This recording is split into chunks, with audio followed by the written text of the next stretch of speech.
তো হ্যালো বন্ধুরা, আমি আজকে পাহাড়ে এলাকাত ঘুরতে আসলাম।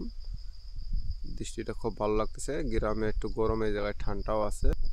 তো আমার এক পাহাড়ি চেংড়া বন্ধু লাগে, গারো বন্ধু, ওই বললো চল আমার গুয়ের বাগানে যাব। তো একটু ওয়েট করেন, আপনাদেরকে আমি গুয়ের বাগানটা দেখাতেছি। তো এই যে বন্ধুরা, আর গুয়ের বাগানটা এটা হয়।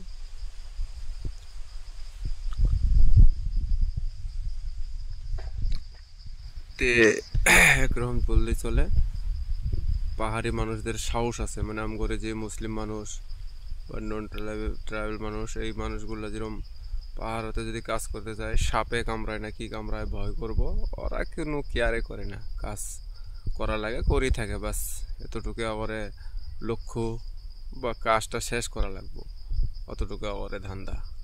আম করে মানুষ তো খালি একটা টেনশন করে কখন সাপ কামড় দেয়।